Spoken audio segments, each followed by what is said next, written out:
Here we go. It's the Radio Disney Kid Connection with Jay Jensen on AM 620 Radio Disney.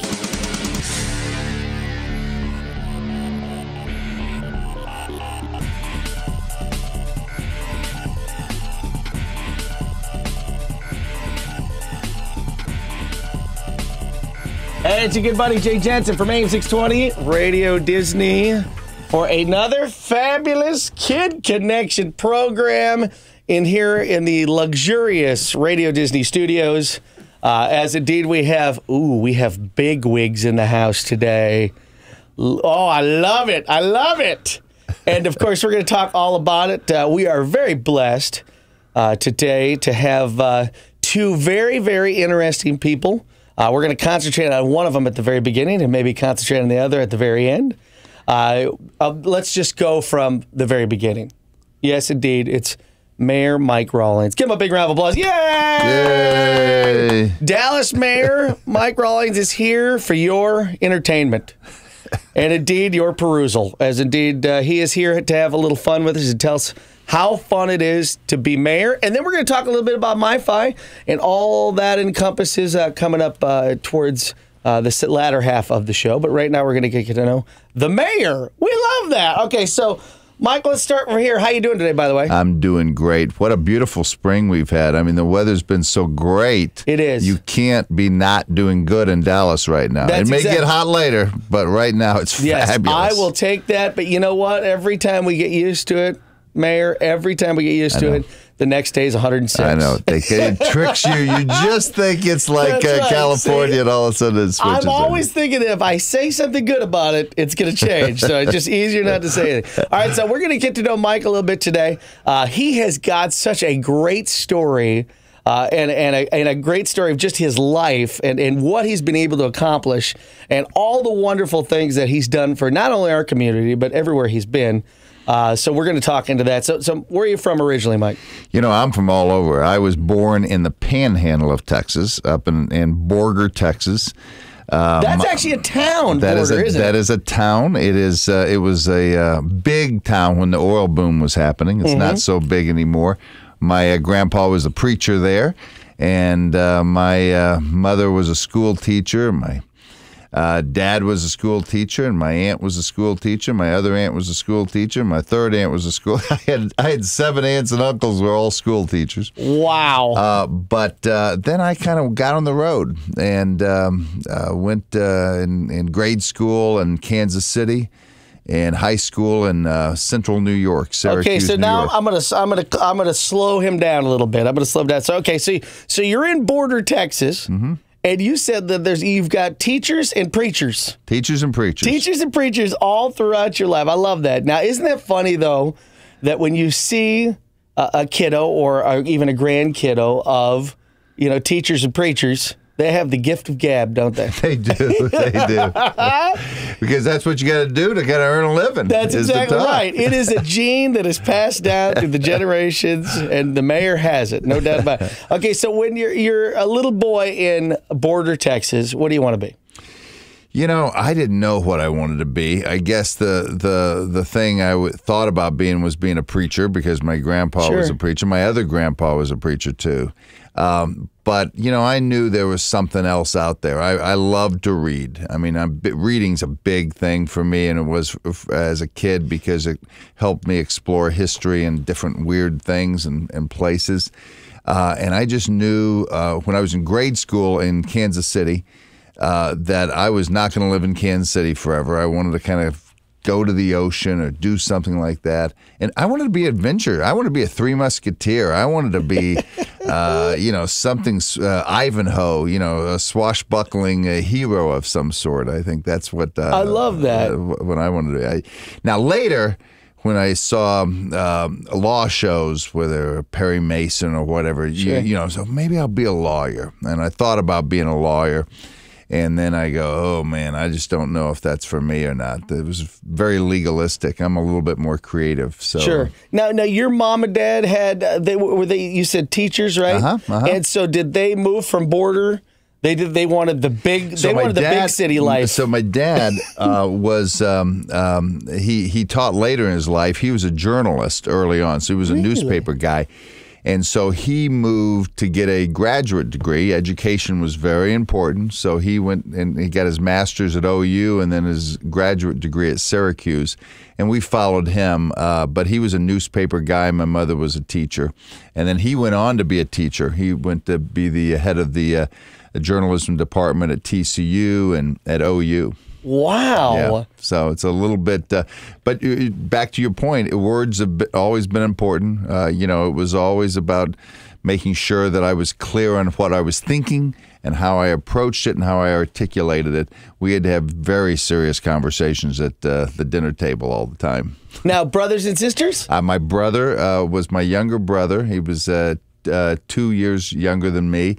And we fought like cats and dogs, okay? I mean, it was like, why he hangs around me, I don't know. I have that same problem. And it was like, oh, please, please, please. And so we fought over food. We didn't have a lot of money at being teachers, and we were big boys, and we had to always fight over the food.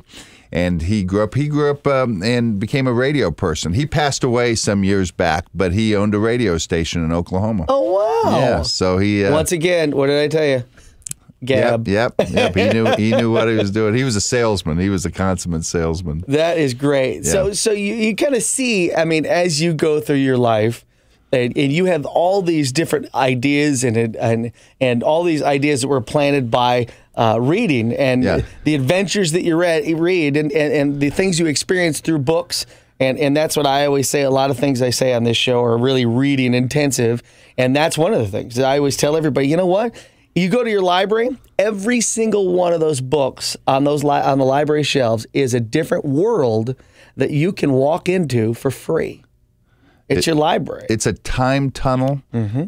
It's a space travel thing. Sure. I mean, it's amazing what you can do. And books are so much better than movies. And they're great movies. I love movies. Oh, yeah. But books let your mind imagine things, and you can spend a lot more money in your mind than anybody can ever do that on a screen. That's exactly right. And you know what? That's the thing, too, is that the amazing thing, and to turn it the other way, too, the amazing thing about filmmakers is that they can take a book that's so amazing and that you really hear the character like internal thoughts that in a movie you couldn't really put, right? Yeah.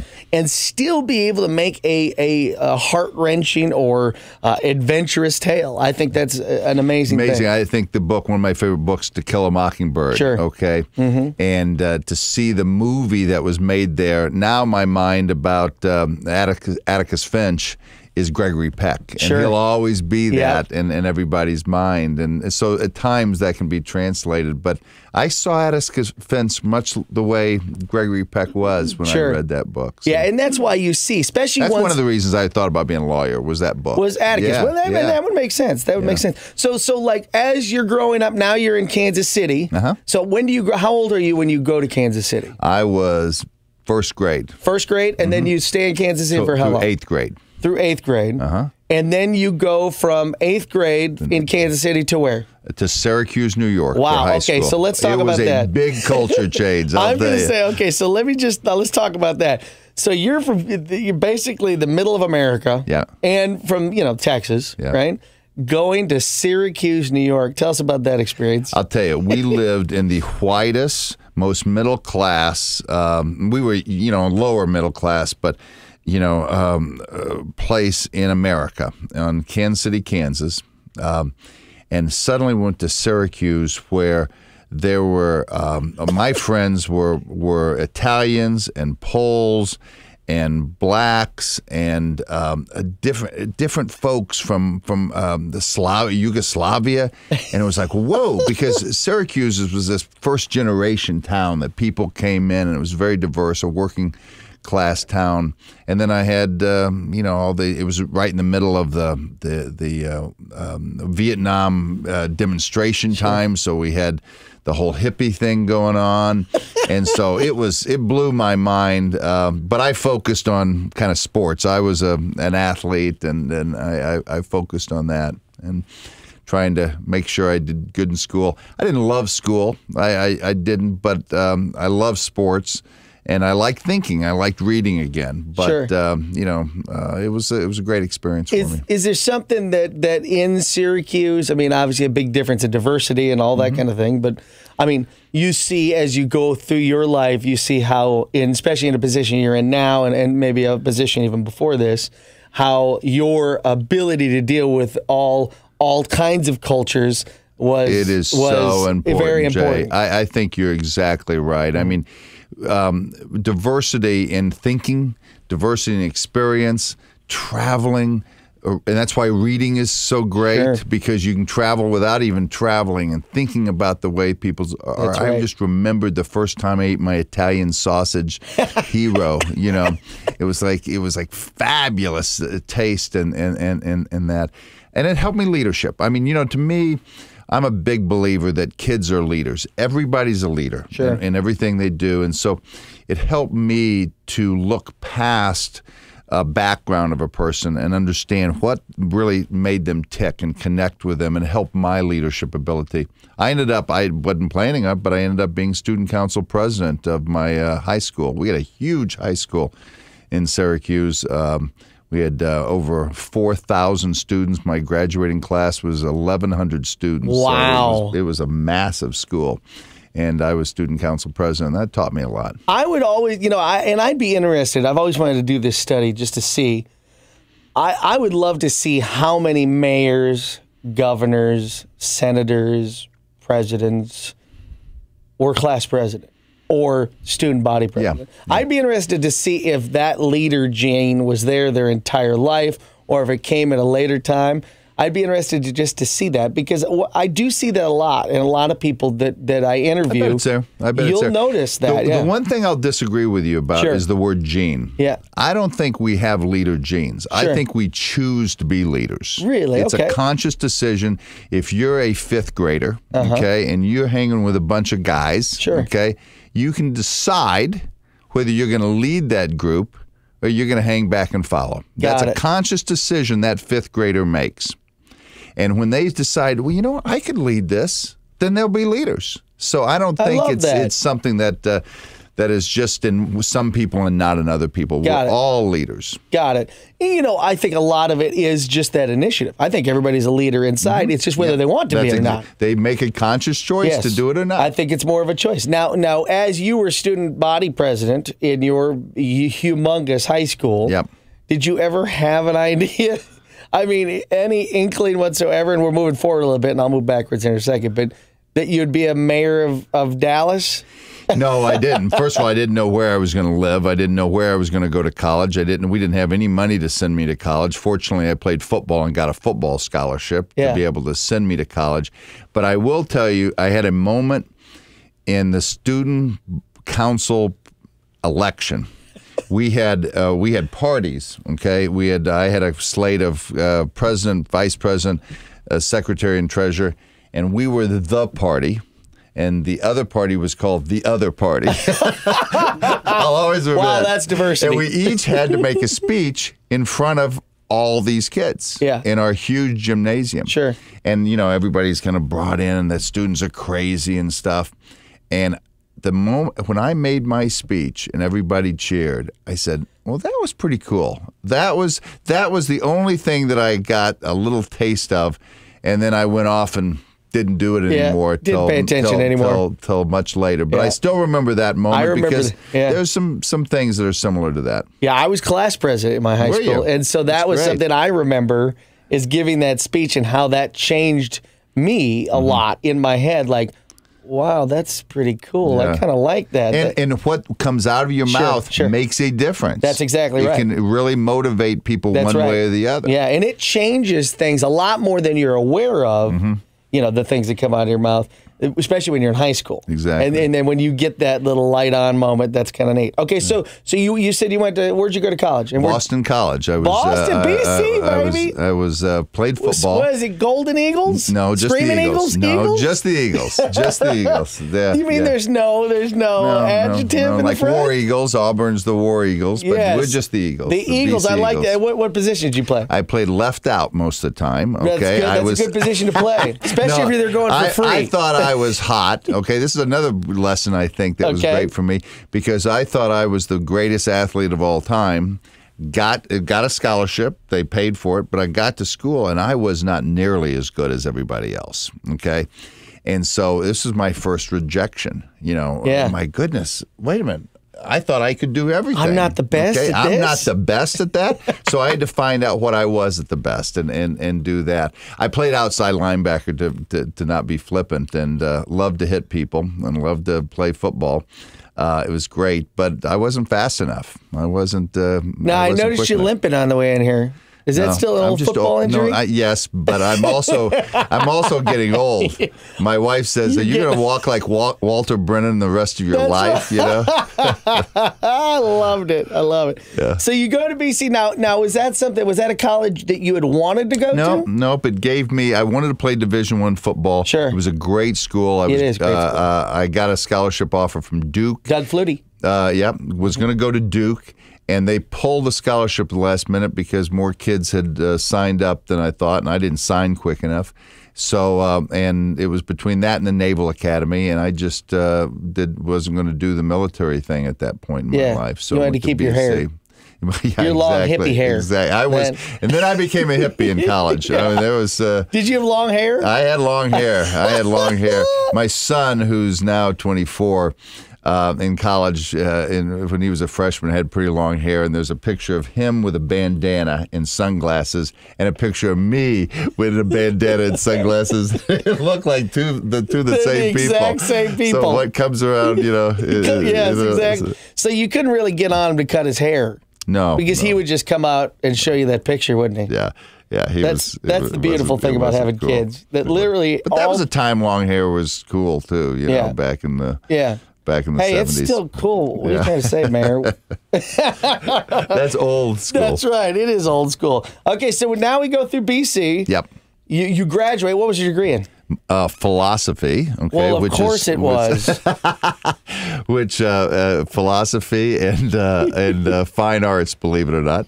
And I decided I was going to get a job up in New England. I love New England. I was a big Red Sox fan. I said I'll have season tickets someday and a house on the Cape, but I couldn't get a job. I mean, it was in the middle 70s. Everybody thinks about now being tough. You couldn't get a job with a philosophy degree? That's amazing. That's surprising you. I know it is. But that was when the lines for the gasoline lines were so bad and everything. Yeah. So, as coming back to my dad was at TCU. And so I came down and visited him in Fort Worth and was interviewing for a job. I got a job in the radio business. Okay, my first job in the radio business here in Dallas. You can name what's the station? It was WFA then. Really? Which it was five. It was below. It was 570 back then. Which is KLIF now. Yeah. Yeah, and it was a talk show, and I was a reporter. Man about town producer and the like. Wow. Summarily got fired about a year and a half later. And is that anything we should bring up on the air? I'll tell you, I always say it's good to be fired one time in your life. And I think, whether you're not good enough in football or you get fired, it teaches you so much about things. One time I saw this little TV clip of this lady who won a ski event, and she had no legs. And it was kind of a Paralympics thing, and she won the event. Wow. And the guy interviewed her and said, how did you succeed? Why did you succeed? You were able to get down the mountain so well and so faster than anybody else. And I guess it's because you didn't fall. And she goes, oh, no. I fell just as many times as the next guy. It's how fast you get back up on those skis. And I think that's great. For me in my life, it's don't whine. Sure. Okay. Just get back up on the skis and get down the slope. Wow, that's amazing. Okay, so you come down here, you get a job. You get canned after your first year, and then what do you do? Well, somebody had told me I ought to get in the advertising business. So I looked up in the yellow pages and under advertising agencies, found an address I knew, went there and got a job. I mean, just boom, got a job. I spent 20 years in the advertising business, ended up being CEO of the largest advertising agency here. So coming back to doing what you can really excel at, I found what I was able to excel at and grew into that position. That's amazing. And now, you were at the same place the whole time, right? Or did you switch around? The first job was at another place, but then I was at one agency the rest of the time. That's amazing. That's amazing. Okay, and then real quick, the difference as you make your way from business life into political life, right. What's the difference there? I think it was more of an attitude that I realized, and this comes back to my early upbringing in the church, that it's not about me. It's not about me kind of making more money. It's not about me just having a bigger house. It's not real satisfaction comes by being significant, and you become significant by giving back in this community. And so the world of civic side is important. And there was an opportunity to be mayor, and I said, all right, this is the ultimate way to give back. And you chose to be leader. I did. Yeah. And, I chose to be mayor. I could have sat back and said, let's play some more golf, but I decided let's be mayor. So every time I choose to do something like that, and I think we all choose, it usually turns out in a positive way. Because if we're doing it for the right reasons, if we're not doing it about me, but about you, a servant leader wins in the long run. That's exactly right. And that's another thing on this show that we try to always say is that, it's so important to do what you want to do, but it's more important to do what everybody else wants you to do in helping, in serving, in doing what everybody else wants, helping them acquire their dreams so they'll eventually, and that's how it works out almost always. You help somebody else acquire their dream, and they'll help you acquire your dream eventually. No question. They'll just bring you along. That's right. And they'll say, I'm going to follow him. I'm going to follow her. Sure. Because this is good for me. And it works in a fabulous way. It's very symbiotic. All right. Well, being mayor, you get to do a lot of cool things. And one of them would be a really neat thing that you're going to be talking about here. And you've got Debbie to help you a little bit. Why don't you go ahead and introduce Debbie? Well, look, one of the things that's great about Dallas is that a lot of people want to help Dallas. Sure. And a lot of companies want to help. We should say thank you, Encore, every time. And they came and said, how can we help the city of Dallas?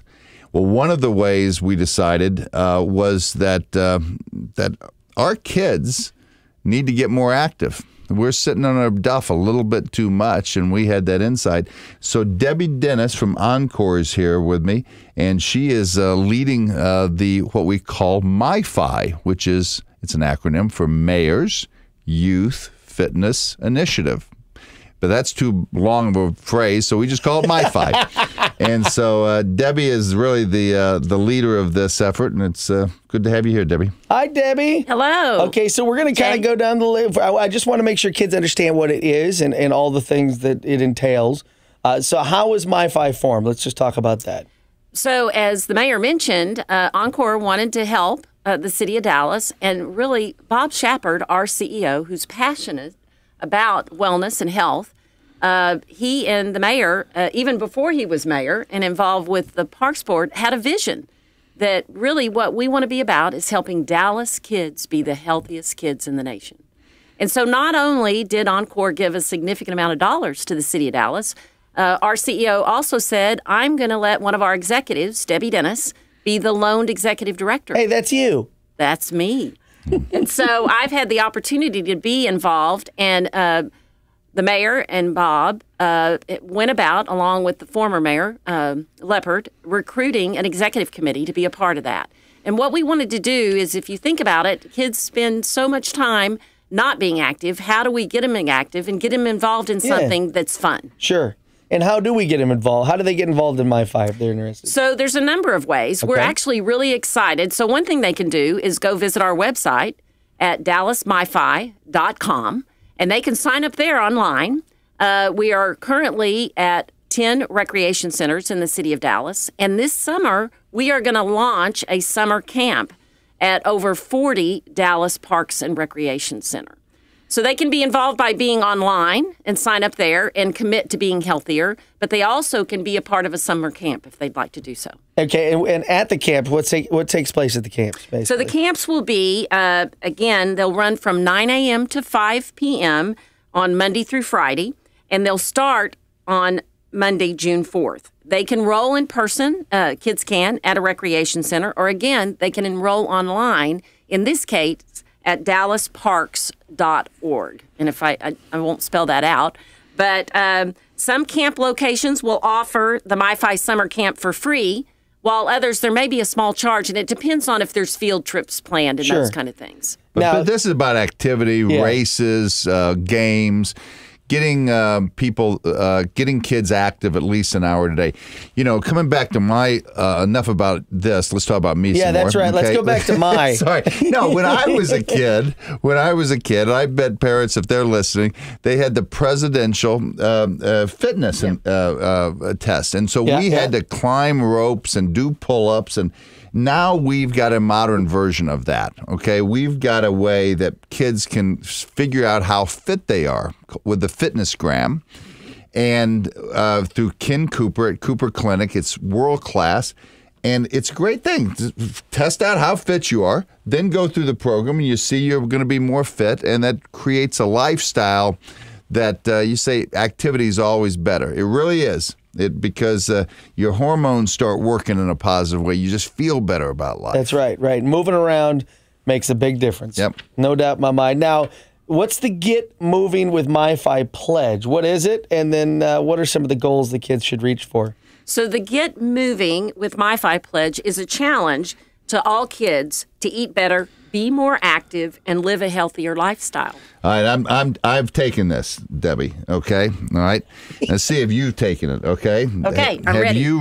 The first thing is to replace sugary drinks with water. Okay, have you done that? Yes, sir, I have. You have. I have too. I have done that for the most part. I drink a diet soda from now and then. Okay. Yeah, I will too. But not gonna lie to you. A lot of water. A lot of water. It's good for you. Okay.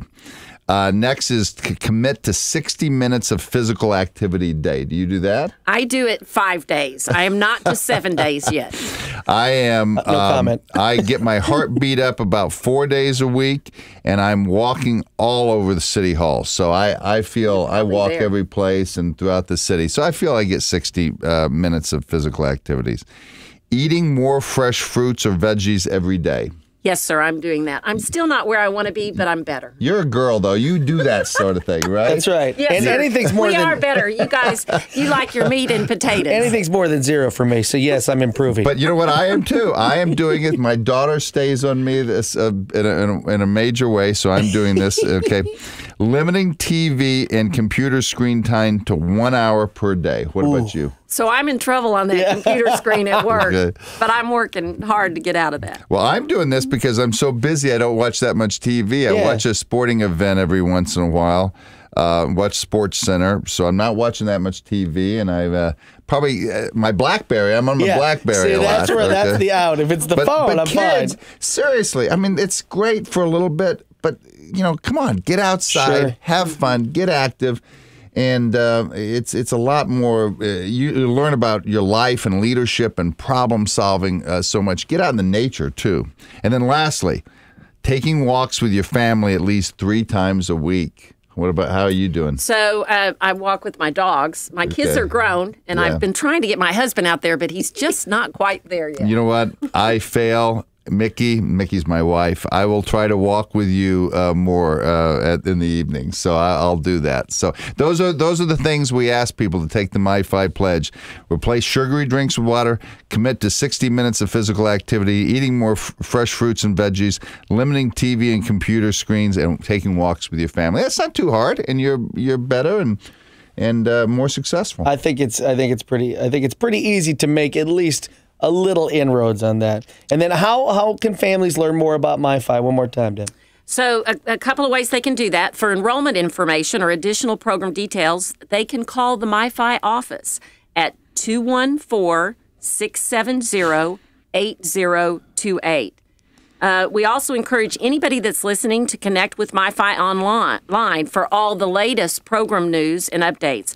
Facebook is the best place to learn about all the MiFi events and that are held throughout the year. So please like us at our webpage, and it's at facebook.com/MiFiDallas.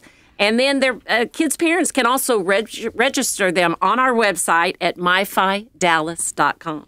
You can't beat that. You can't. Any closing comments, Mike? I'll tell you, it's not just about the kids, it's about the parents. Okay? It is. That's exactly right. You know, the parents have got an obligation, and it's hard sometimes. I remember pulling my kid out and saying, you're not going to lay around, you're going to get out there and get an act in the sports. But whenever he did, he loved it so much better. You're giving a gift to those kids, setting those examples. Yeah, and I think that one thing that's really, really important to remember, too, we got about 30 seconds left, is that, you know what, it's not really how you do it or which one of those things that you work on. It's important to work on at least one of them, you know, just to start. It's not about being perfect on all of them. It's just trying to make improvements and do better and better each day. We appreciate you guys very much. Well, thank you for your leadership. Hey, as I said, we're all leaders, and you're one, too. We always have a great time, and especially, we got the mayor in here from Dallas. Yes, indeed. Yay. Mike Rawlings, the Dallas mayor, and, don't forget, also, student body president of Syracuse High School or something like that. We appreciate it.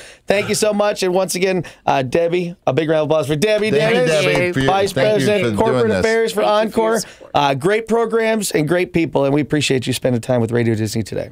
My name's Jay Jensen from AM620 Radio Disney. May the force be with you always.